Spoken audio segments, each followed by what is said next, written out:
All right, what's going on, guys? So, as a lot of you may know, if you've been tuning in the streams, I recently made a hardcore Ironman.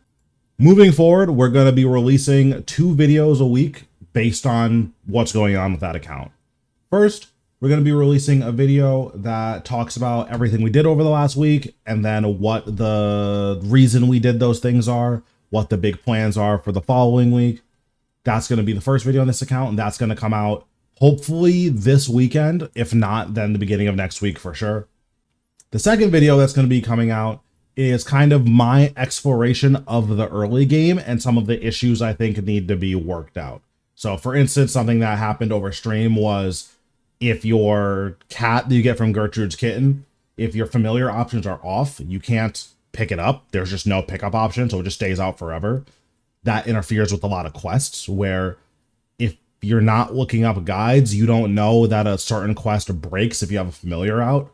That probably shouldn't be a thing.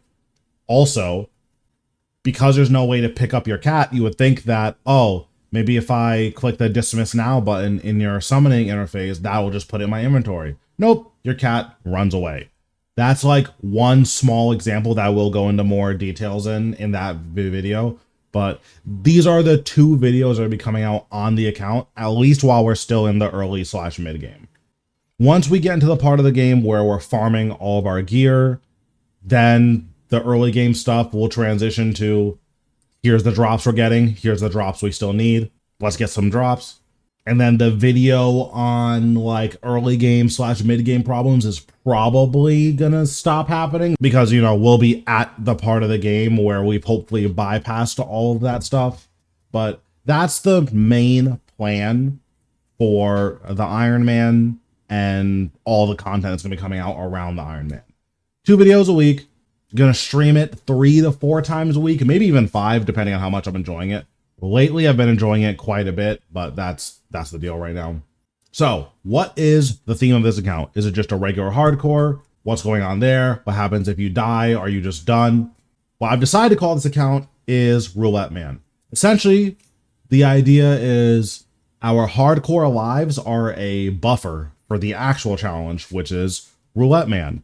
Whenever I die, once I lose hardcore status, one piece of gear that I have equipped will be randomly destroyed. So we'll put all of our gear slots in a random number generator. Every time I die, we roll a die, and then whatever number it lands on, that's the piece of gear I get rid of. This, combined with the fact that we're putting a time limit on the final challenge of the account, is going to make it so that, okay, let's say I lose an Essence of Finality. Do I have time to do 150 easy clues to get my Essence of Finality back? If not, do I have time to do 75 easy clues to get my Reaper's Necklace back? Or my Amulet of Souls back? I don't know. If I don't have the time for that, that's a compromise on my gear that I'm going to need to make. That's going to make the challenge even harder moving forward. So hopefully this adds a lot of challenge to the account. It adds, you know, a bit more drama, obviously, because I think that would just be really cool to like experience and go through on stream.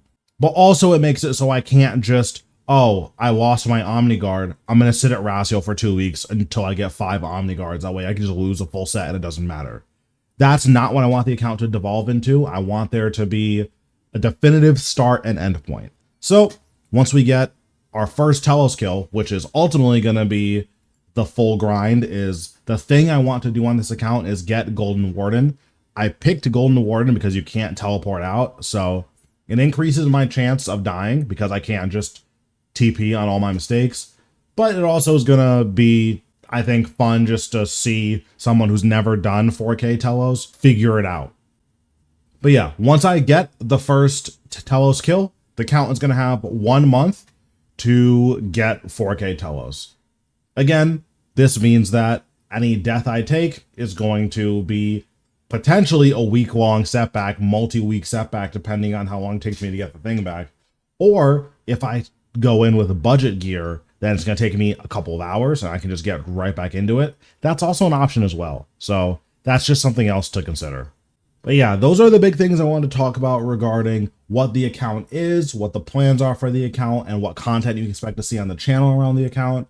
Now, in terms of the big gear and quest requirements and just other requirements like that we want, We want full first necromancer, so that's going to be, 95 necromancy and then a million quests.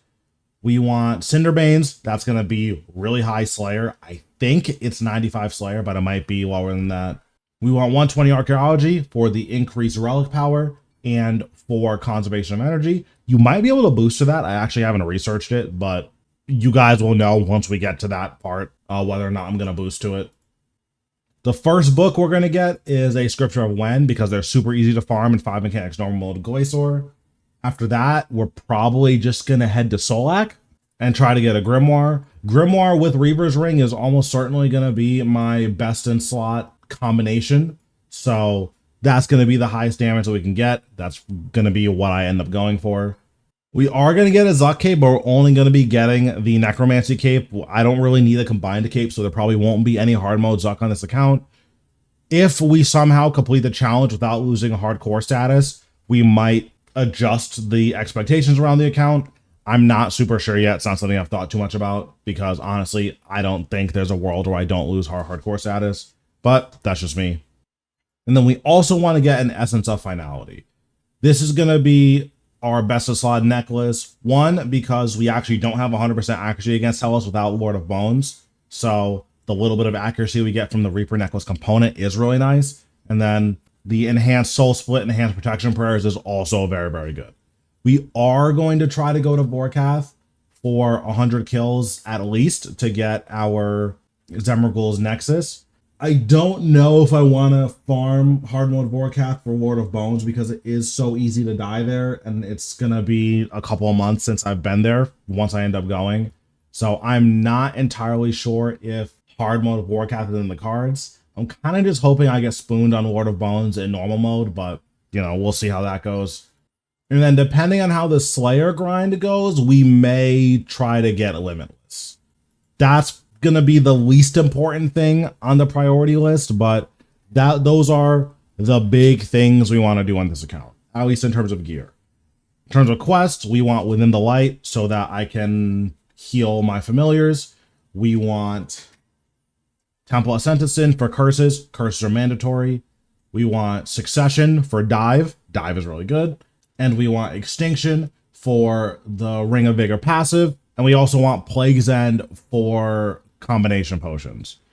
All of those things together should give my account the best possible chance of getting to Telos safely and doing the most possible damage to Telos, of being the most prepared for Telos, so that we can actually get these kills and get all the way to 4K, hopefully without dying. But yeah, that's the overview of what's going to be going on for the account, what our goals are, what we're going to be farming for. So again, sometime later this week or the beginning of next week, I will be putting out the first Here's What We Did video. Sometime shortly after that, I'm going to be putting out the first Let's Talk About the Early Game video. That's what you guys have to look forward to. So yeah, thanks guys for watching. I'll see you in the next one.